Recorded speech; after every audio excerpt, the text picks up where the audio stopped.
అండి అందరికీ నమస్కారం. మరి కొంత ముచ్చట్లతో అంటే చిట్పట్ ముచ్చట్లతో మీ ముందుకు వచ్చేసాడు మీ మహేష్.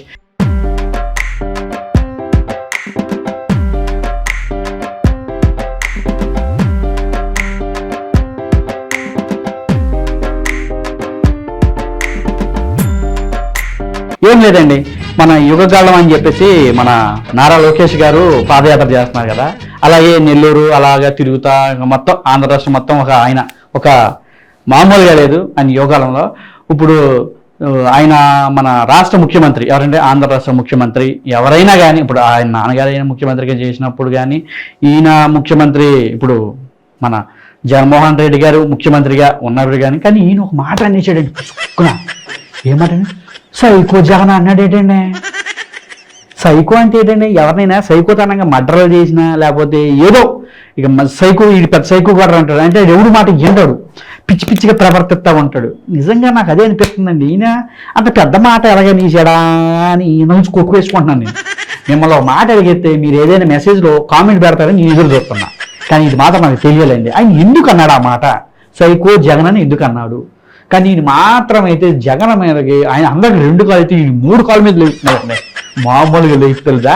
అసలు ఈ వీడియో చూస్తున్నాండి, ఎలాంటి వాడికైనా సరే దబ్బా ఏం చెప్పింటారు అనిపిస్తుంది. కానీ ఎవరిని అన్నాడండి? ఆంధ్రప్రదేశ్ రాష్ట్ర ముఖ్యమంత్రి జగన్మోహన్ రెడ్డి గారిని అన్నారనమాట. ఏమని? సైకో జగన్ అని. కానీ ఆ విషయం అనేది మరి ఆడాడు ఇప్పుడు మనలాంటి వాళ్ళు అన్న వీడు ఎక్కడున్నాడు ఏంటి ఎంక్వైరీ చేసి మనకి వేస్తారు. కానీ మనం ఏంటంటే మన జాతర మనం ఉండాలి. నేను అన్న మాట కాదండి, నారా లోకేష్ గారు అన్నమాట అండి బాబు. కాబట్టి వీడియో చూసుకోండి బాబు మీరేండి. ఏనా మొన్న ఒక పారిశ్రామికవేత్త వెళ్ళి జగన్ ని కలిశాడు. అక్కడ సైకో జగన్ అడిగాడు, మా రాష్ట్రంలో మీరు పెట్టుబడి పెట్టండి అని. అప్పుడు ఆ పారిశ్రామికవేత్త అడిగాడు, అయ్యా మీ రాష్ట్ర రాజధాని ఏంటి అని. ఎక్కడ ఉంది అని. ఏదో మీ వాళ్ళు చెప్పారు రమ్మని, మొహమాటం కోసం ఈ మీటింగ్ వచ్చానని. అప్పుడు సైకో జగన్ ఏం చెప్పాడు తెలుసా? ఆంధ్ర రాష్ట్రమే దేశానికి రాజధాని అని చెప్పాడు. ఆ పారిశ్రామికవేత్తకు అర్థమలా. అప్పుడు ఈ సైకో జగన్ అన్నాడు, గూగుల్కి వెళ్ళి ఆంధ్రప్రదేశ్ కొట్టని. అప్పుడు వచ్చింది గంజాయి క్యాపిటల్ ఆఫ్ ఇండియా ఆంధ్రప్రదేశ్ అని. చంద్రబాబు నాయుడు గారు ముఖ్యమంత్రిగా ఉన్నప్పుడు ఆంధ్ర రాష్ట్రం జాబ్ క్యాపిటల్ ఆఫ్ ఇండియాగా ఉండేది. అదే ఈ సైకో జగన్ ముఖ్యమంత్రి అయిన తర్వాత గంజాయి క్యాపిటల్ ఆఫ్ ఇండియాగా ఆంధ్రప్రదేశ్ మారిపోయింది. బడిలో గంజాయి, గుడిలో గంజాయి ఈ రోజు చూస్తున్నాం. అందుకే ముద్దుగా జగన్ పేరు నేను మార్చా, గంజాయి బ్రో జగన్ అని చెప్తున్నా. బాయ్ బాయ్ గంజాయి బ్రో, సేవ్ ఆంధ్రప్రదేశ్. టీవీలో ఉండగా ఇప్పుడు మన మల్లిమాల టీవీలో జబర్దస్త్ జరుగుతుంది కదండి, ఎక్స్ట్రా జబర్దస్త్ అని ఈ మంచి మంచి రైటింగ్స్ వస్తున్నాయి. అసలు ఎక్సలెంట్. ఇప్పుడు ఉన్న టీవీ షోలాగా నెంబర్ 1 టీవీ షో ఏంటంటే మన జబర్దస్త్ అనమాట.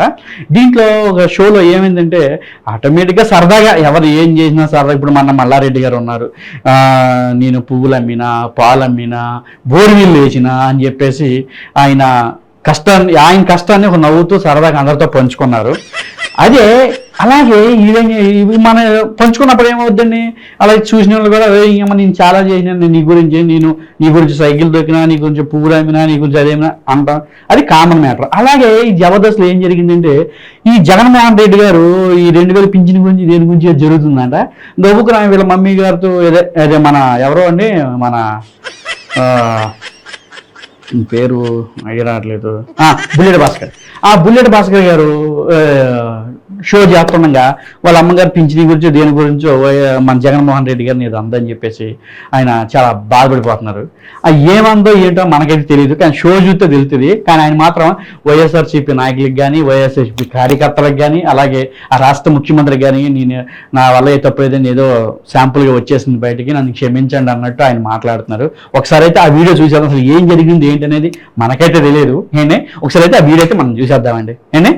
సో వైఎస్ఆర్సీపీ కార్యకర్తలందరికీ మా మదర్ తరపు నుంచి నేను క్షమాపణలు కోరుతున్నాను.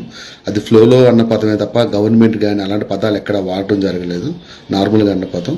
సో ఎవరైనా ఫీల్ అయితే మాత్రం అందరికీ మా మదర్ తరపు నుంచి నా తరపు నుంచి ఐఎమ్ ఎక్స్ట్రీమ్లీ సారీ. మా వాళ్ళకి చెప్పానండి, ప్రోమోలో ఆ డైలాగ్ డిలీట్ చేయమన్నాను, డిలీట్ చేస్తారు. నెక్స్ట్ ఎపిసోడ్లో కూడా ఆ డైలాగ్ ఉండదు. Thank you very much.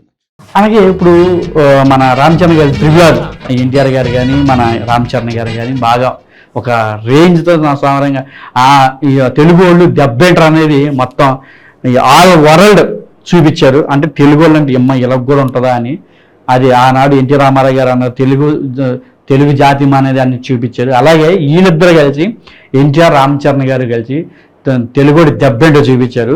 అలాగే ఇప్పుడున్న పరిస్థితుల్లో చాలామంది హీరోయిన్లు చాలామంది హీరోలు వస్తుంటారు వెళ్తుంటారు, కానీ మన సూపర్ స్టార్ ఘట్టమనేని గారు సితారా పాప చిన్న పాప ఇప్పుడు పెద్దదయ్యింది. అలాగే చాలా చాలా అందంగా క్యూట్గా నీట్గా అందంగా ఉంది. ఇప్పుడు ఏమీ లేదండి, పాప చేసేది ఏమీ లేదు, చక్కగా మంచి యాడ్ చేసింది, చూస్తాం చాలా ముద్దుగా నీట్గా. అసలు అచ్చ తెలుగు అమ్మాయి మా ఘట్టమనేని మహేష్ బాబు గారు వాళ్ళ అమ్మాయి చితారా పాప ఇప్పుడు జ్యువెలరీకి యాడ్ ఇచ్చింది. అసలు ఇక్కడ మన హైదరాబాద్ అయితే కాదు, అది ఎక్కడన్నా తెలియదు, కానీ ఏంటంటే స్క్రీన్ మీద మాత్రం ఎక్సలెంట్గా ఉంది. మనమైతే ఈ వీడియో చూసేసి బాగా ఆనందించేద్దామండి. నాకైతే ఎప్పుడు చూడాలా అనిపిస్తుంది పాపని ఆ యాడ్, కానీ చాలా అందంగా ఉంది.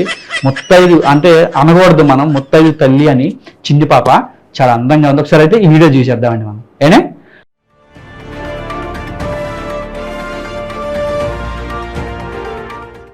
ఈ బుడ్డపిల్లకి ఏం కష్టం వచ్చింది ఏమో కానీ ఒక 10 మంది 20 మంది కుర్రోళ్ళు భారత మాతాకి జై అనుకుంటే వెళ్తున్నారండి.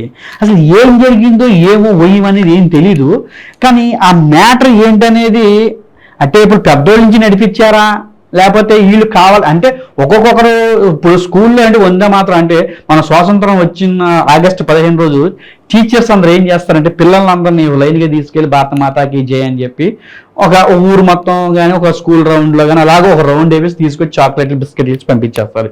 కానీ ఇక్కడ ఏంటి నది రోడ్డు మీద సైడ్ పక్కన మాట సైడ్ రోడ్లో భారత మాతాకి జై అంటూ ఓగా నినాదాలు చేసుకుంటూ వెళ్తున్నారు. అది ఏంటనేది నాకైతే తెలీదు.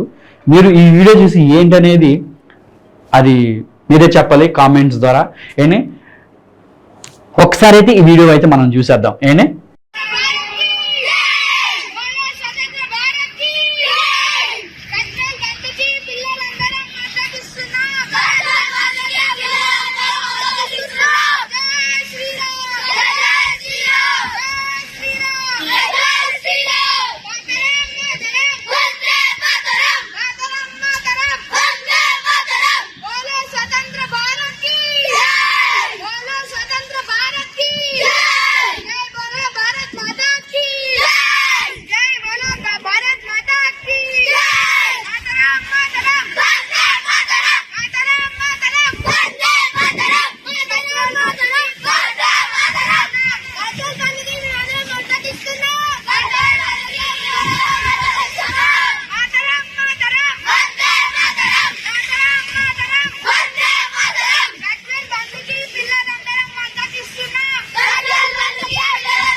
సరేనే ఈరోజు ఈ ముచ్చట్లు చాలా మంచి ఉన్నాయని నేను అనుకుంటున్నాను. మరిన్ని ముచ్చట్లతో మళ్ళీ రేపొద్దున చిట్పట్ ముచ్చట్లతో మళ్ళీ రేపు మీ ముందుకి మీ మహేష్.